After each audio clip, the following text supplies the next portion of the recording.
This video is brought to you by Brilliant. Pick up a new skill or just learn more about things like science, math, engineering, or computer science, and so much more thanks to Brilliant's accessible and interactive courses. Click below to try it for free or be among the first 200 to sign up and get a 20% discount on an annual subscription. More details after the video. Gamers. Okay, so this show was meant to open with a big excited look at the Shadow of the Erdtree expansion. Good times, big cheers, and firm handshakes all around. Sadly though, just as I was drifting off to sleep last night, Sony posted two announcements, neither of them good.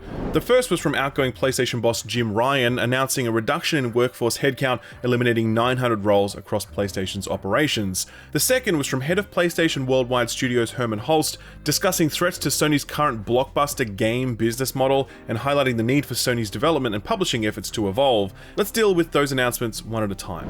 Jim Ryan's update was titled "Difficult News About Our Workforce," and it announced an 8% reduction in PlayStation's headcount. Ryan gave cold comfort to outgoing staff while trying to provide a rationale for the changes. Quote, "These are incredibly talented people who have been part of our success, and we are very grateful for their contributions. However, the industry has changed immensely, and we need to future-ready ourselves to set the business up for what lies ahead. We need to deliver on expectations from developers and gamers and continue to propel future technology in gaming, so we took a step back to ensure we are set up to continue bringing the best gaming experiences to the community," end quote. As for who exactly these layoffs affect, we don't have a definitive picture yet, but we do know it's a mix of headcount reductions and an actual studio closure.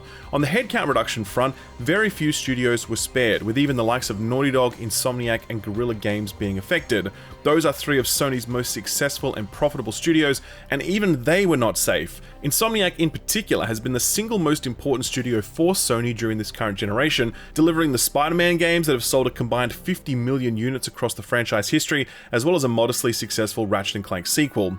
Cuts at Naughty Dog were a little more expected. The studio had recently canned work on their live service The Last of Us multiplayer spin-off, and given how long Naughty Dog had worked on that and how far along it was in terms of production, it does stand to reason that some studio restructuring would follow that title's cancellation. Sony announced that there would be headcount reductions at Firesprite, the studio who recently put out Horizon Call of the Mountain VR, the only proper first-party release that Sony has delivered for the PSVR 2 headset, and reporting from Jason Schreier of Bloomberg revealed that they were also working on a Twisted Metal live service that has just been axed, so the reductions were likely related to that. The studio is currently working on another unannounced original IP project. On the matter of studio closures, Sony announced that PlayStation's London studio will close for good, bringing an end to a 22-year legacy of innovation across game making and hardware, including hits like the iToy, SingStar, and most recently VR games. It's a very sad day for the UK game scene, which is at one time vibrant and thriving, but has over the past decade really struggled to press on. So those are the reductions, but accompanying that was the update from Hermen Hulst on PlayStation's evolving game making and publishing strategy. This one was titled "An Important Update from PlayStation Studios,"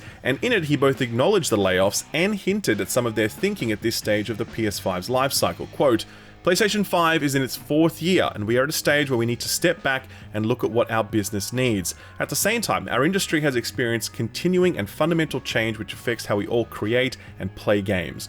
Delivering the immersive, narrative-driven stories that PlayStation Studios is known for at the quality bar that we aspire to requires a re-evaluation of how we operate," end quote. He'd go on to talk about Sony's recent round of acquisitions, where literally billions were spent acquiring new studios and IPs, as well as Sony's recent push into both PC and mobile. Hull says that with that work done, PlayStation, quote, "looked at our studios and our portfolio, evaluating projects in various stages of development, and have decided that some of those projects will not move forward," end quote. That's obviously reference to a bunch of things, including the cancelled Spider-Man live service game that was revealed during the recent Insomniac hack, as well as the Last of Us live service game and the Twisted Metal live service game, as well as whatever London studio might have been working on, plus surely some other stuff that we haven't even heard about yet. But Holst doesn't directly address many of the things that have seen shareholders recently sour on Sony, like an earnings call that revealed that PlayStation was operating at a 6% profit margin, roughly half of what Sony was achieving years prior, not to mention that Insomniac hack that revealed that AAA blockbusters like Spider-Man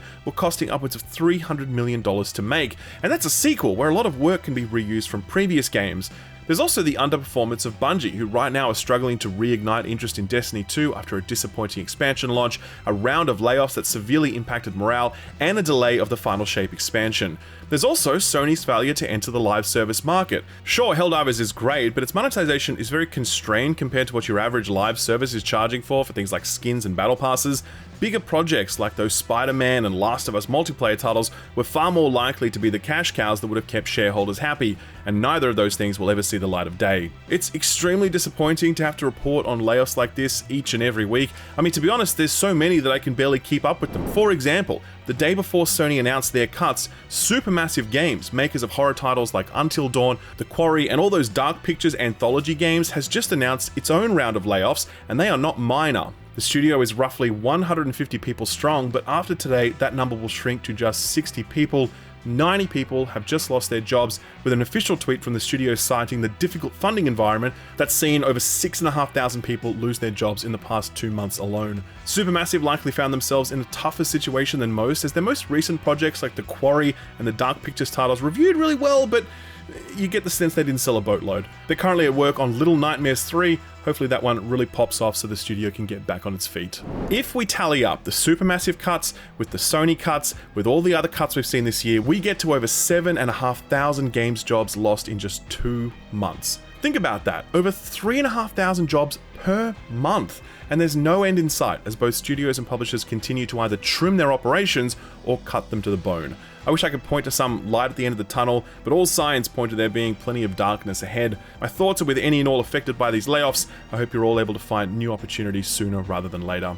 Okay, hard pivot now because we do have other news to discuss this week, and we do need to talk about that Elden Ring trailer because it was pretty good. The Shadow of the Erdtree trailer was the first proper look at what Miyazaki and his buddies have planned for us when the expansion drops on June 21st, a newly announced date that is now firmly chiseled into everyone's diary. The trailer did showcase some new locations, weapons, bosses, and enemies, and Miyazaki would go on to provide even more info in an exclusive interview with Eurogamer. He's calling it FromSoft's largest ever expansion, hardly surprising given the considerable dev time that's gone into it and how thirsty people are for new content. The expansion is set in an entirely new location, which is said to be roughly the same size as Limgrave, one of the largest regions in the Land Between. He does make clear that this new region is more dense than any other region to date, which is surprising because I found most of the other regions pretty dense to begin with. As for the lore, it's confirmed that this expansion is based on world building provided by George R.R. Martin, but it's not new work. It's actually work that he did when he first contributed to Elden Ring. This part of the world building just wasn't used in the base game, giving Miyazaki the chance to use it here instead. As for difficulty, you can expect it to mirror the highs and lows of the base game, with Miyazaki saying that at least one fight in there will be as tricky as a legendary Millennia, and he also says we can expect a return to Miyazaki's favorite setting, Poison Swamp. In fact, he had a lot to say on that matter, quote, "But this was actually a point of introspection for me after creating the base game. It was only after creating it that I realized I really like to create poison swamps. And this was a little place of introspection and reflection for me, so maybe when players reach the poison swamp in the DLC, they will feel a little bit of this retrospection," end quote. Now listen, Miyazaki, I love you, but I'm sorry to disappoint you, my dude. We all figured out that you love poison swamps long before you did, but it's nice you finally arrived. Welcome. So that's all he had to say on Shadow of the Erdtree, but after that he did wax lyrical on the most common request that people make of FromSoft, a goddamn Bloodborne remaster. Though Eurogamer seemed to frame the conversation more around the idea of a remake, which is a bummer because, to be clear, Bloodborne does not need a remake. It just needs a nice remastering to smooth out some of the rough edges, bring it up to 60 FPS or maybe even an uncapped frame rate, ship it to all platforms including PC, and everyone is happy. Still, Miyazaki does have thoughts on a remake, and they aren't likely to fill you with optimism for an impending release. Quote, "I think having new hardware is definitely a part of what gives these remakes value. Things you weren't able to achieve on previous generations of hardware, ways you weren't able to render specific expressions, new hardware sometimes makes it possible," end quote. So, look forward to Bloodborne Remake as a launch title for the PS6 in 2028. And to be honest, I could actually totally see Sony doing that, given that Demon's Souls was a launch title for the PS5. FromSoft found their niche long ago and stuck with it. Incredible single-player focused games that changed the industry forever. Another studio who could previously lay claim to such a thing was Rocksteady, whose Batman games raised the bar in areas such as combat, storytelling, art design, boss encounters, open world design, and so much more. Genuinely seminal games that will live forever, games that are still being played to this day. which is more than I can say for their most recent release, because have you seen the Suicide Squad player counts? That's right, ladies and gentlemen, it's officially official. Suicide Squad Kill the Justice League is a massive flop. That's according to none other than Warner Brothers themselves, though they did use softer language. In a recent Warner Brothers earnings call, a company rep said, quote, "This year, Suicide Squad, one of our key video game releases in 2024, has fallen short of our expectations since its release early in the quarter, setting our business up for a tough year-over-year comparison in Q1, end quote. To be fair, that comparison was always going to be tricky because this time last year, Warner Brothers released the Harry Potter game, which went on to become the single highest selling game of the year, beating out even Call of Duty, which is not something that ever happens. Still, that comparison becomes even more dire when you look at just how badly Suicide has performed in terms of both sales, but more importantly, player counts. Because yeah, the game did rank among the top selling games during the week of its launch, but there wasn't much else competing with it during that window. A better barometer for sales success is the fact that in the UK, Suicide Squad sold less than half of what Guardians of the Galaxy did when it launched years prior, and that game was kind of famous for being a bit of a sales flop. A true injustice, given that that game was absolutely fucking incredible, and if you haven't played it, please click the like button on this video, close it, and go and play it right now. Then come back when you're done. Anyway, I digress again. Where was I? Oh yeah, Suicide Squad totally bombing. The most irrefutable evidence of its failure are the Steam charts. These obviously don't reflect console player bases, but there's no reason to suspect that they would be proportionately different. On Steam, the game peaked at a concurrent player count of just 13,000 people. Contrast this with recent releases like Helldivers, spiking to over 450,000 concurrent players on Steam. Last Epoch hitting over 250,000 concurrent players.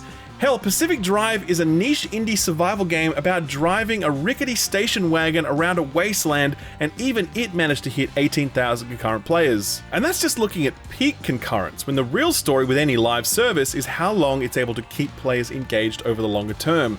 How's Suicide Squad doing in that regard? Well, at the time of writing, the 24-hour peak concurrent player count for Suicide Squad was just 650 people, with it dropping to as low as 300 people during off-peak hours.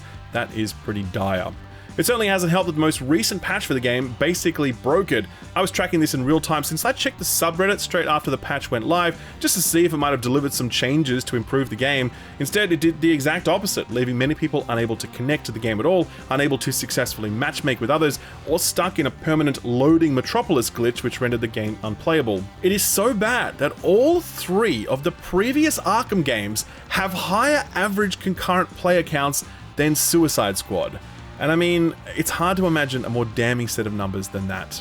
For the record, I do think this is a real bummer. I really did try very hard to be optimistic about the Suicide Squad game. When we learned that it was going to be a live service loot-up, people were really mad about it, but I was like, hopefully Rocksteady brings something new to the genre. When gameplay was first revealed, I did not like it, but I still left room for the possibility that this package would come together in the end.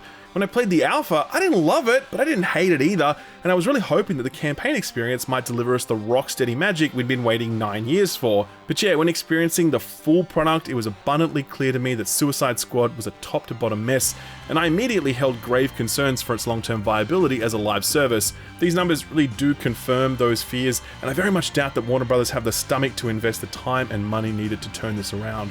There are 4 seasons of content planned for the next 12 months, and the big question on everyone's lips is, will we actually get all 4 of those seasons?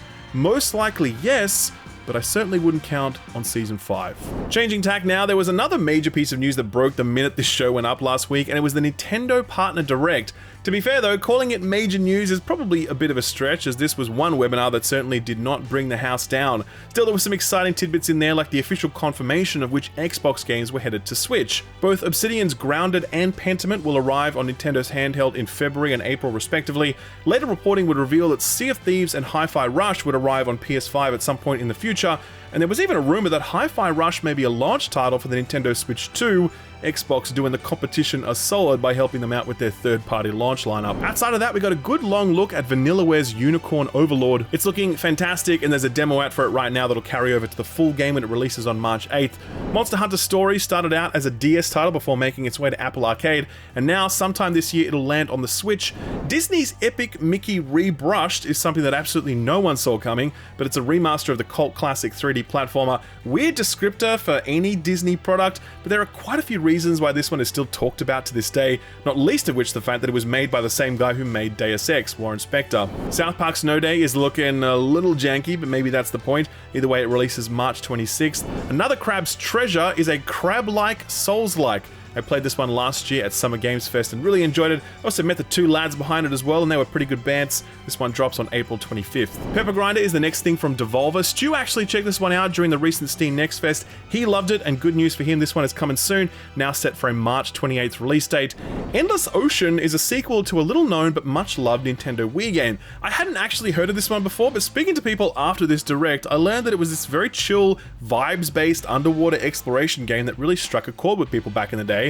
I guess it was to the Wii crowd what Echo the Dolphin was for us back in the 16-bit era. Regardless, Endless Ocean Luminous is a sequel that allows you and up to 15 of your mates to scuba dive through the depths while taking photos and just being a happy underwater person. This one's dropping on May 2nd. Finally, the announcement that I was most excited about was the Star Wars Battlefront Classic Collection, a remastering of the absolutely legendary multiplayer shooters. If you didn't experience these back in their heyday, then I really can't communicate to you just how good and how fun these games were. The scale of them was absolutely insane for that era, and while the recent EA-made Battlefront games did a good job of capturing the cinematic action, they could never quite capture the fun the same way these classics did. This remaster features up to 64 player battles, as well as new maps and game modes never before available. Seems like a real love letter, and I'm extremely excited to get my hands on it when this package arrives on the 14th of March. A quick lightning round to finish off. Helldivers 2 continues to suffer from success, but things are looking up. Over the past week, developer Arrowhead Studios has upped server capacity to 700,000 current players,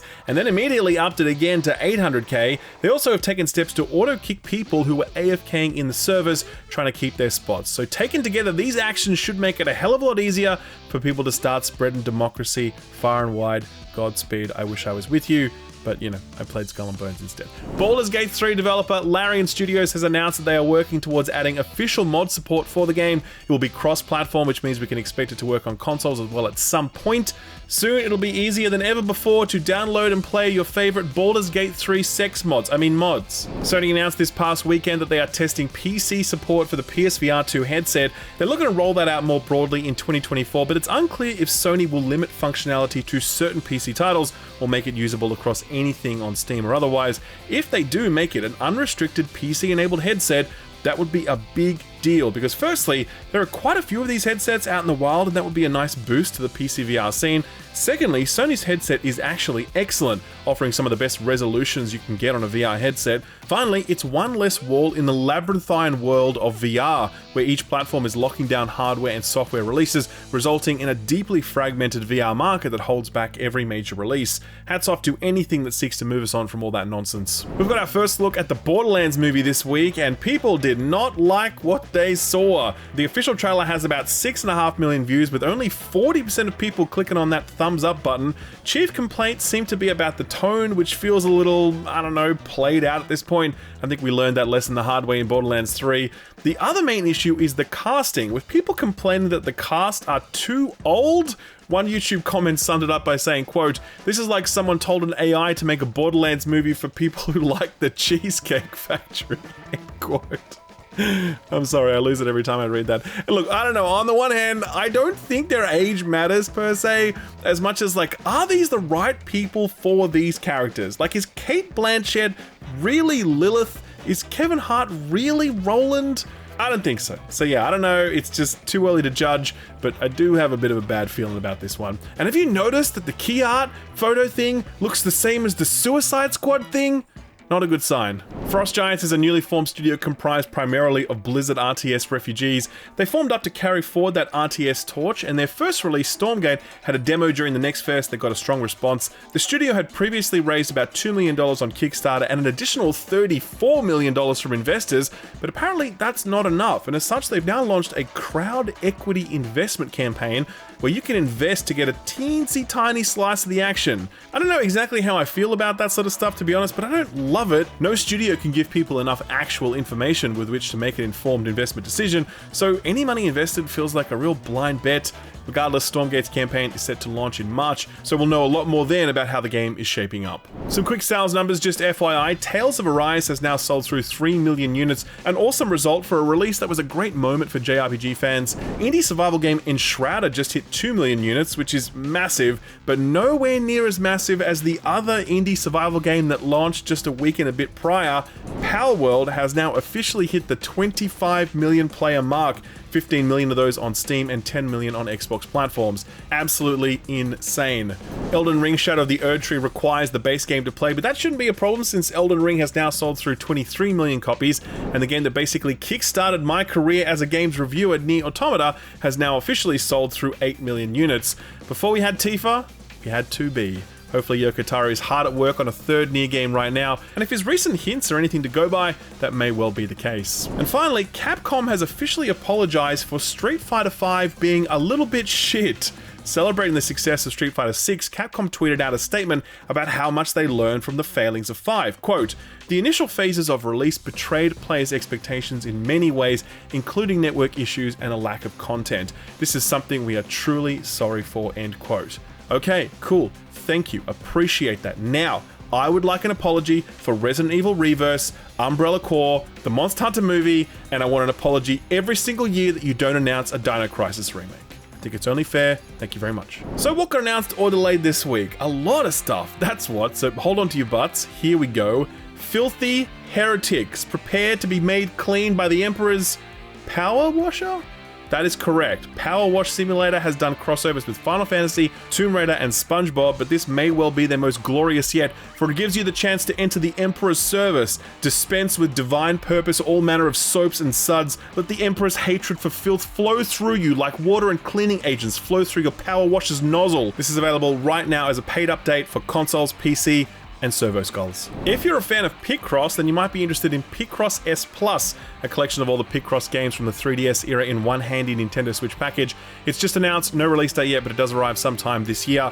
Fundog Studios is a newly formed outfit comprised of former AAA veterans from studios including BioWare and Guerrilla. Their first game is called The Forever Winter, and it's a sci-fi third-person looter shooter. That is a risky genre to be making a bet on these days. They just released a cinematic trailer which had plenty of style, but of course, until we see some actual gameplay, we certainly shouldn't get too excited. It's listed as coming soon on their website, but no specific date yet, and it's exclusive to PC for the moment, hinting that it may be an early access launch when it hits. Ninja 5.0 is famous for being one of the most sought-after Game Boy Advance games. Hell, if you take a look at some of the eBay listings, you will see carts going for thousands of dollars. While those collectors might be a little peeved to learn that Limited Run Games and Konami are joining up to publish the game again.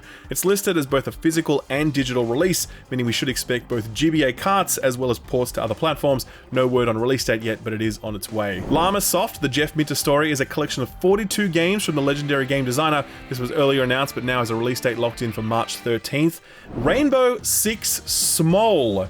And yes, before you ask, they really did call it that. It's a new isometric roguelike shooter starring the Rainbow Six operators. This is a mobile game, and I know it's easy to roll our eyes at this one, and certainly the like ratio and comments on the YouTube trailer have been less than positive, but this has been made in partnership with Netflix, and it has no microtransactions. It's made by a team of 10 people at Ubisoft.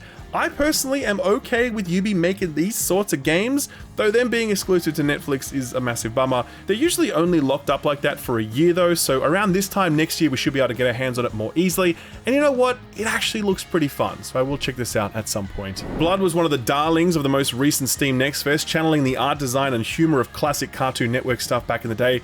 This one is now locked in for a June 18th release date, the perfect warm-up for Shadow of the Erdtree, which drops 3 days later. Temp Swarm is a new game in the Temtem universe. It's basically Vampire Survivors meets Temtem, which definitely has about it the same air of inspiration that drove Palworld to meteoric success. Still, the Temtem community are pretty pissed off about this one, as it arrives while developer Krem signaled that they're moving on from Temtem as their primary focus. The community feels as though the game never got the sort of updates and new content it deserved to make it grow, hence they're being quite annoyed to see this spin-off game announced instead of a Temtem expansion. Either way, Temtem Swarm is what's coming next, released, and it arrives sometime Q3 this year. Paradox are trying to take a bite out of that civilization pie with something they're calling Millennia. It's looking interesting, but it's always hard to tell with these sorts of games until you get your hands on them. This was earlier revealed, but now has a release date locked in for March 26th, PC exclusive of course. Biggest and best announcement for the week is a follow-up to one teased a little while ago, where Gearbox temporarily brought back Gigantic while saying they had no plans to make it a permanent thing. Obviously, that was a total fucking lie, because you don't bring a game back from the dead for just 3 days, and now that lie has been thoroughly put to bed with the announcement of Gigantic Rampage Edition, a re-release of the title as a premium, aka paid game, where the original was always intended to be free to play. I played this back in the day for a few hours, and I really enjoyed it. Its visual style, premise, and charm really carried it a great distance, and it's unsurprising to see so many people still holding a candle for it all these years later. This is set to launch on April 9th, exclusive to PC for the moment. No word yet on if it'll make the jump to consoles. 2 delay announcements for the week. The first is for Prison Architect, which while only announced in January has already slipped from its planned March release date. It'll now arrive on May 7th. The other delay is of the more permanent variety. Ever since Epoch ceased development on Paragon, a number of community and studio-based projects have been looking to keep that game alive. This week, one of those efforts bowed out of the race. This one was from Netmarble, and it was called Paragon the Overprime. It actually got Epoch's blessing as the official project to carry the legacy forward, but that didn't save it, as this week the studio announced, quote, "After careful consideration, we concluded that we will not be able to provide a stable and satisfying service moving forward," end quote. That leaves one other major project standing, the one called Predecessor. This one's a lot more grassroots and bootstrap, but the team behind it have raised a few $1 million in funding, so there's hope they'll be able to keep the game alive for a while yet, because hey, if they're bringing Gigantic back, then the third-person MOBA still has a chance, and anything is possible. So what came out last week? Well, you probably missed it because we certainly did, but Batro launched on all platforms this week, and it has absolutely torn it up. This is an indie deck builder based very loosely on poker, but it departs pretty quickly from that jumping off point as you realize that breaking all the poker rules is kind of the point. This one did very well for itself during the recent Steam Next Fest, but I don't think anyone could have predicted these review scores. It's currently sitting at 98% overwhelmingly positive on Steam, with over 7,000 reviews in, and critics are singing the same tune, putting it at a mighty 92 on OpenCritic, making it the second highest rated game of the year. That is nuts, and it very much reminds me of the success that Inscription enjoyed back in 2021, when it turned the deck building genre on its head in its own unique way. I haven't had the chance to boot this one up yet, but our man Edmond has, and here's what he had to say, quote, "There's no fluff, this is pure game design gold. It inspires compulsive play, it's supremely Moorish, and it made me install Steam Link on my phone so I could play it in bed," end quote. Can't really imagine a more sterling endorsement than that. I've got some travel book coming up in March, and this will certainly be top of my Steam Deck playlist during that trip. Nightingale is a new survival game from a group of former BioWare veterans. I've been tracking this one pretty closely from the moment it was announced, really excited about the unique ideas it was looking to bring. Sadly, it just seems as though it has not come together, either from a technical or design perspective. On the technical side, the game is in very rough shape with plenty of bugs and a very underbaked UI, but the big issue is that the game does not support offline play, meaning you always need to connect to servers provided by the studio, and it's like, why? Why did you do that? That not only costs the studio more money, but it results in a worse experience for most people, especially those like us in Australia, since there weren't any OCE servers at launch, so the game was essentially unplayable for us due to latency. They've since spun up some OCE servers, but to get on them, you need to create a whole new character. So if you're like Austin and you've already dumped like 30 hours into a non-OCE character, then all of that progress was wasted. And that's setting aside a number of the core gameplay issues that the game suffers from, notably a big focus on grinding, on gear score gating, and some very repetitive dungeon design. All of this has culminated in a very hostile reception, the title sitting at a mixed 60% on Steam, with over 6,000 reviews counted. No critic scores for this one yet, as it's an early access release, so scores will come in 1.0. But long story short, this game has a long way to go before it's ready to compete with the very crowded field of survival contenders. If you're at all interested in more detail, Austin is working on the deep dive review for that one at the moment, so be sure to subscribe to the channel and ding the bell so you'll know the moment that review goes live. A game that used its considerable early access period very wisely is Last Epoch, the ARPG which launched into 1.0 this week. Now it too is sitting at a mixed 60% on Steam at the time of writing, but the difference here is that people are very happy with the game itself and are just pissed off that the servers are shitting themselves under the weight of the player count, which is peaking at over 250,000 current players, which is nuts for a little indie ARPG with absolutely no marketing spend behind behind it. Much like Arrowhead Studios, Last Epoch's developer has also been scrambling to increase server capacity.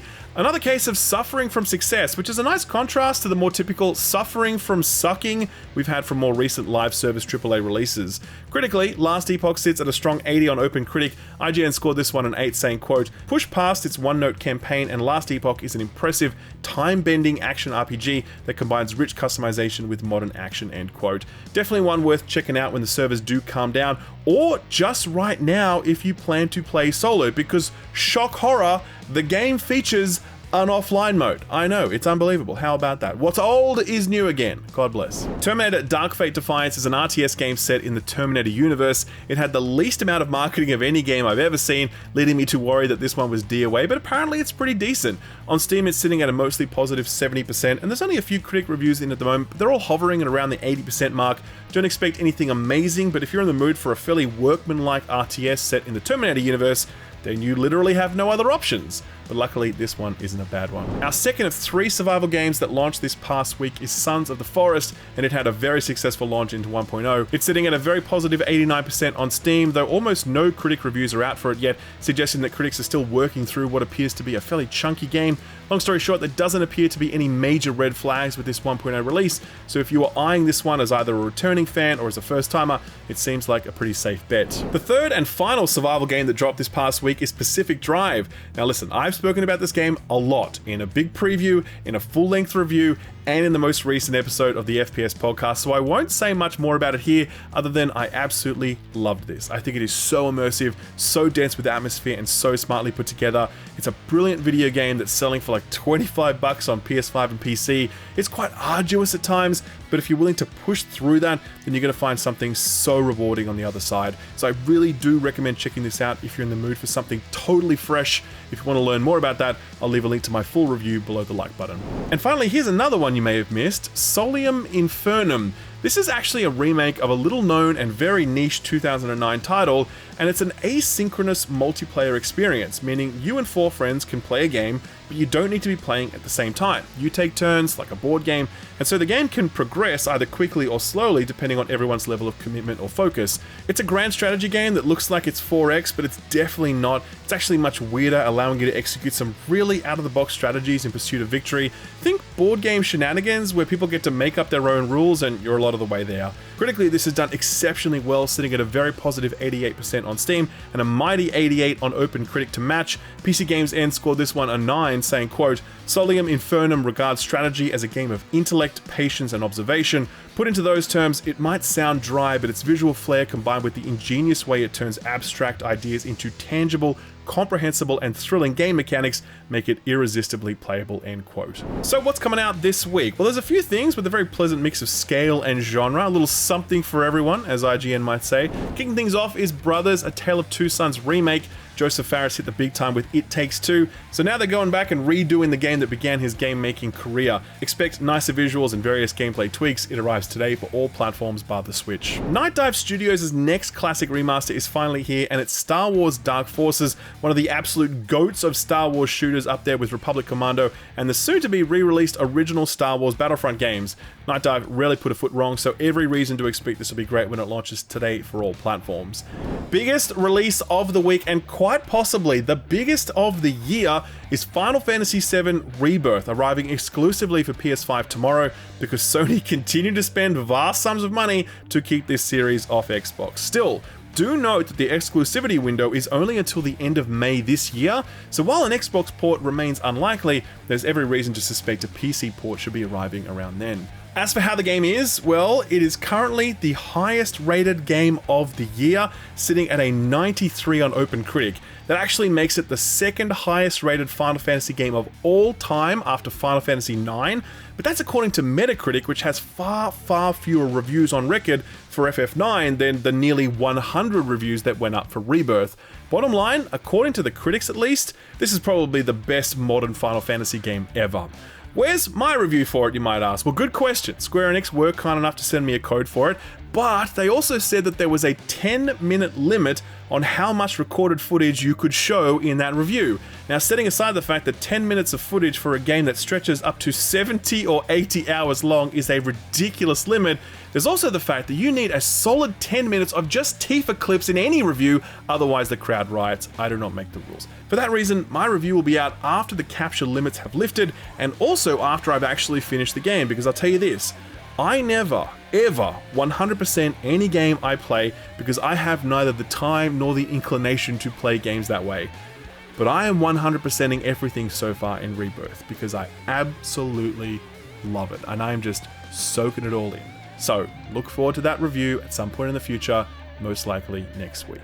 Expeditions, a mud runner game, is another one of those physics-based driving games that your dad goes nuts over and you make fun of him until you play it for like 10 minutes and then you look at the clock and realize it's been 7 hours and you're now wearing a trucker's hat for some reason. This one's hitting all platforms on March 5th.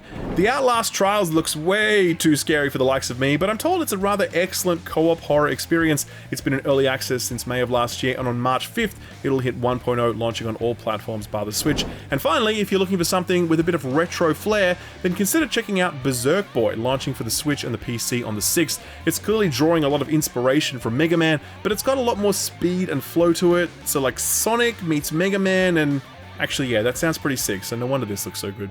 Now, I know that some of you have already seen this, but it is important that everyone sees this, so put this on your radar and please wait until the drop.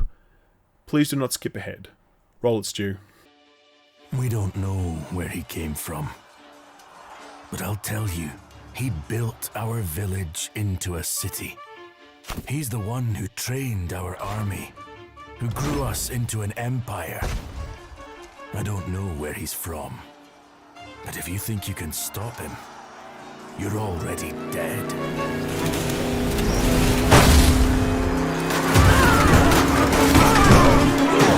See, there would have been plenty of folks who would have skipped ahead after that first 10 or so seconds, dismissing this as yet another medieval warfare game, probably from Paradox. Not you, though. You stuck it out and you got to witness the glory that is Kingmakers, a game that combines two of your dad's favorite things, medieval history and pickup trucks.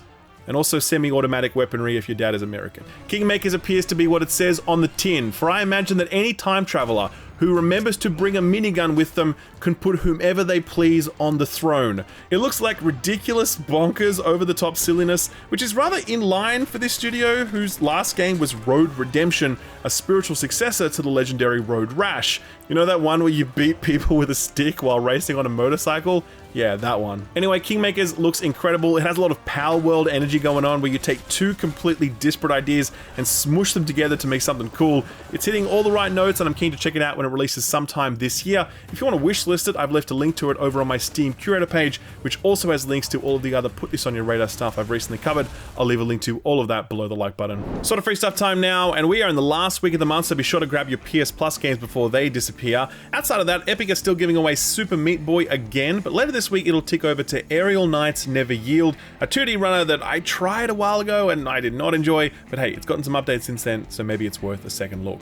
Xbox Game Pass is having itself one hell of a month, let me tell you. Major highlights include Tales of Arise, which we mentioned earlier has now sold through 3 million units and is regarded as one of the best JRPGs released this console generation. Speaking of generation, Game of the Generation Maneater is on there. It is unironically a great filler game, the perfect palate cleanser before you dive into some big meaty RPG. The Bluey game is also available, though it is not very good, so the Game Pass price point is spot on. Warhammer 40k Bolt Gun is a surprisingly excellent boomer shooter that you're very likely to enjoy even if you aren't a 40k nerd. And last minute addition Dead Island 2 is a very welcome surprise. This game was actually pretty great, despite having one of the most cursed development cycles in the history of video games. It's a lot like Maneater actually. It's simple, dumb fun, but it nails the fundamentals while never taking itself too seriously. Honestly, give it a shot if you haven't, I think you'll be pleasantly surprised. Finally, something out of left field is Please Touch the Artwork 2. It's a clever narrative game using modern artwork with some very disturbing twists hiding behind each frame. It's only about 2 hours long and is totally free, so enjoy yourself. That's available on Steam right now. Alright, it's been one hell of an episode, a lot of it a real bummer, so for our feel-good story for the week, I thought we might enjoy something a little more relaxing, a little more down-tempo, so roll it, Stu. 日の当たる暖かい場所を探しているみたいですね。皆さんも不思議種と一緒にゆっくりしてみましょう。 This is the latest innovation out of the Pokemon company. They saw the craziness and insanity of Power World and thought to themselves, how do we compete with that? The answer? Doing the exact opposite thing. This is an official series of YouTube videos uploaded to Pokemon's YouTube channel, and they themselves label it ASMR. It's meant to accompany the Pokemon Sleep app, which is an app that gamifies sleep the same way that Pokemon Go gamifies walking. There are 3 of these videos which just involve looking at Pokemon while they fall asleep, as the voice actor Yuki Kaji whispers sweet nothings into your ear. He's a well-known voice actor, and among his many roles, he's played Eren Yeager in Attack on Titan. And if you've seen that performance, you'd know that ASMR is a very far cry from that, so, you know, good on him for having that kind of range. These YouTube videos are up now on Pokemon's YouTube channel. They are in Japanese only, but that doesn't matter since it's all about the vibes. If you're in the mood for some sleepy times, I'll leave a link below the like button. And speaking of the like button, have you slapped it yet? It's been a huge show, one that myself, Edmond, and Stu had to basically rewrite and redo at the last minute. So if you enjoyed it, we'd really appreciate it if you could show that like button some love and consider maybe subscribing since we do this each and every week. You might even want to hit that notification bell so you'll know the minute a video goes live. Do look forward to Austin's review of Nightingale dropping later this week and my Final Fantasy VII Rebirth review sometime next week. Thank you again for tuning in, and a big thanks to this week's sponsor, Brilliant. So right now, you might have a gym membership to stay in shape. You might have a Netflix subscription to help you chill out. Hell, you might even have a subscription to a newspaper or online outlet so you can keep up with what's going on in the world or with a hobby or industry that you're interested in. Let me ask you this though. Are you investing in your brain? I'm not talking about neural chips, at least not yet, thankfully. I'm talking about a tool that helps you learn new things, gain new skills, or teaches you how stuff works, because it's interesting to know how many of the things we take for granted actually work. That's exactly what this video's sponsor, Brilliant, is for. Now, you might have already heard of Brilliant. They provide really accessible, really interactive ways to learn about things like science, mathematics, engineering, computer science, and more. They have courses big and small, simple and in-depth, all of them illuminating something that seemed at first impenetrable, but really you just needed someone to explain it to you properly, or you needed to learn by doing, which is another thing that Brilliant excels at, since its courses almost always contain some interactive element that lets you apply and test your learning on the spot. The stuff isn't just interesting, it can also be really useful. If you work in data programming, then the stuff you learn here can help you be better at your job, and just having a sharper, more curious mind is going to hold you in good stead no matter what you're doing. Lately, I've been doing a course on large language models, or LLMs. These are the things that power most of the AI tools that have popped up recently, and regardless of what you think about AI, it's really useful to at least understand how this technology works, because it's probably going to have a pretty big impact on our lives in the future. One thing I really like about Brilliant is that it gamifies your learning, breaking your progression down into manageable chunks, giving you experience points and achievements for completing courses, and gradually upping the complexity as you get more proficient in a topic. Best of all, they've got a mobile app, allowing you to log in and start learning whenever you've got a spare 5 or 10 minutes. Sure, you could boot up a mobile game, and I absolutely do that as well, but now I also boot up Brilliant from time to time. I find it just as fun and interesting, and it's actually useful. You can try Brilliant for free for 30 days, but if you do want to get an annual subscription, then the first 200 people who subscribe will get 20% off their annual subscription. To sign up, visit brilliant.org/skillup, start learning for free for 30 days, or get 20% off your annual subscription for the first 200 signups over at brilliant.org/skillup. Thanks Brilliant for sponsoring the video, and thank you for watching it.